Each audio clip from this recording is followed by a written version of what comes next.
di Indonesia ya. Oleh karena itu saya tahu keadaan ibadah Indonesia. Ketika saya masuk ibadah, JR-nya berbicara seperti ini. Betapa besar Tuhan kita, betapa besar kasih Allah. Ayo mari kita memuji Tuhan. Kenapa berbicara demikian? Apakah jemaat tidak tahu kasih Allah yang begitu besar? Semua tahu. Betul atau tidak? Kenapa WL berbicara demikian? Ini adalah menyentuh hati jemaat. Ini adalah humanisme. Kita bersuka cita di hadapan Tuhan. Ayo bersama, lebih keras, lebih keras, lebih keras.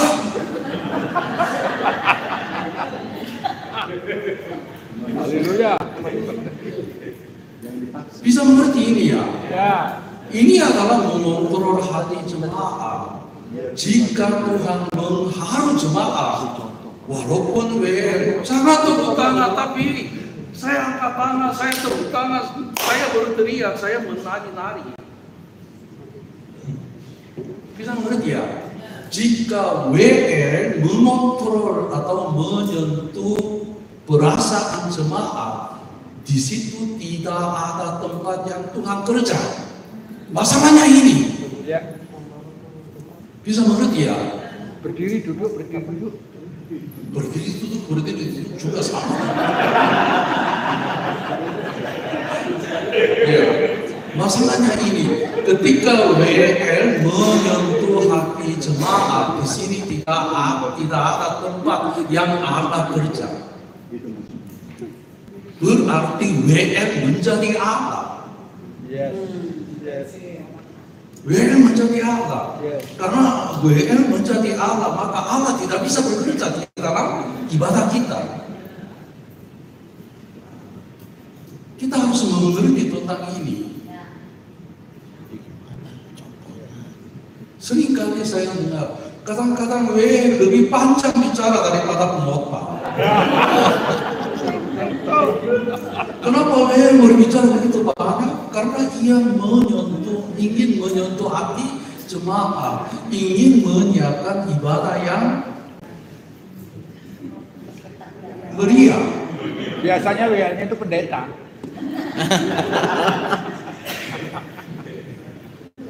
Oleh karena itu tadi bilang, kalau Allah kerja tidak apa-apa, di dalam ibadah Allah kerja. Di dalam ibadah tidak boleh kerja. Di dalam ibadah pendeta tidak boleh kerja. Pentingnya adalah dalam ibadah Allah kerja. Sekali lagi, ketika kerja, pendeta kerja, Allah tidak kerja. Karena itu adalah masalah, itu adalah dosa. Karena pembicara tidak tahu tentang keadaan gereja Indonesia. Oleh karena itu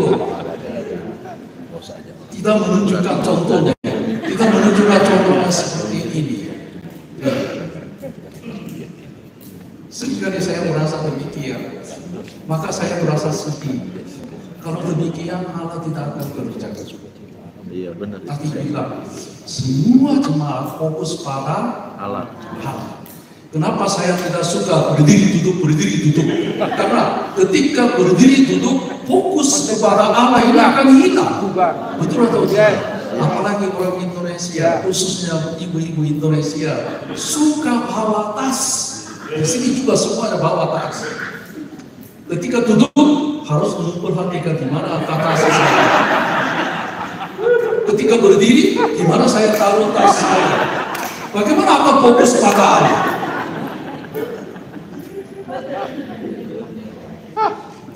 Bukan, saya berharap pada waktu ke gereja jangan bawa tas. Karena saya berkata bahwa tidak fokus pada Allah. Jika kehilangan fokus pada Allah, saudara-saudara tidak bisa merasa kehadiran Allah. Oleh karena itu, kita harus memperhatikan inti ibadah itu apa? Bertemu dengan Allah. menikmati keinginan Allah. Jika ada yang menghalangi kita merasa keinginan Allah, ini harus disingkirkan. Ini harus disingkirkan. Oleh karena itu ketika memuji Tuhan kita harus boleh berdiri. Karena sambil duduk angkat tangan ini agak sulit. Menurut pengalaman saya, kalau berdiri ya bisa angkat tangan demikian. Setelah itu duduk Sudah. sudah selesai. Sangat sulit. Karena itu saya berani berbicara kepada murid saya ketika saya mengunjungi gereja. Jika berdiri duduk lebih dari 3 kali, kau akan pukul. Ya. Maka kenapa kita melaksanakan kemudian ibadah? Kita pertama harus tahu apa itu ibadah, apa itu sikap ibadah. Jika sesuatu yang menghalangi hal itu, kita harus singkirkan. Amin. Kita harus singkirkan. Amin. Pembacaan CD bergantian saya sangat-sangat benci. Karena apa?